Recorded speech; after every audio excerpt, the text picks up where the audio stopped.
There are three different purposes of classroom assessment that I want to just highlight, and these are actually spelled out in much more detail in some of the resources that are part of the resource guide to this webcast.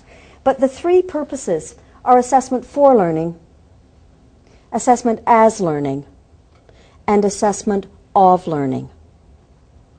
Assessment for learning is when teachers use assessment to be able to understand what it is that youngsters are thinking so that you're able to decide what you're going to do next instructionally. Assessment as learning is actually a subset, if you like, of assessment for learning, but we've pulled it out separately as a separate idea because ultimately what you want are that children can actually self-assess. And by that I don't mean self-mark. This isn't marking their own work. It is that they become good, self-reflective, self-monitoring thinkers. In the way that if any of us write, as you write something, if you're writing a paper for a course or even writing a report, you read it and you think about, that's not quite what I wanted to say. You self-monitor, you go back, you rethink it, you add another idea, you reorganize it. That you want young people to become good self-monitors so that they're able to see where they need to go next or where they need to go for help and when they need to go for help. Because we want learning to be a process where they move as efficiently as possible through the learning continuum.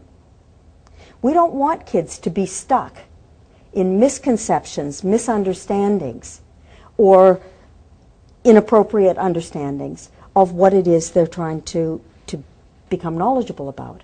So assessment as learning is them becoming good at that themselves. Assessment of learning is what we typically do in classrooms. Assessment of learning is assessment almost for accreditation or for decision making. It's when we say we're going to do a report for the parents, or we're going to do a decision about placement or decisions about promotion, that we need evidence to be able to make those judgments and make those judgments well. The graphic of the triangles shows two different triangles. One that is the, if you like, typical balance or current balance of assessment for, as, and of learning. And the other one is the one that I'd like to suggest we should be working toward. That at the moment, most of the assessment that we do in schools is assessment of learning. It is assessment with the purpose of reporting, communicating, accrediting, making those kinds of decisions.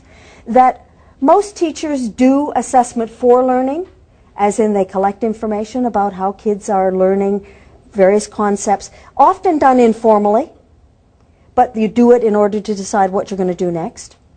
And assessment as learning, intentionally working with young people to help them get good at judging their own learning, happens rarely. It's usually something that happens when it jumps out at you in a day, because teachers work through whole days of making constant decisions. You're making decisions in your lessons all the time, and you're changing the lessons depending on kids.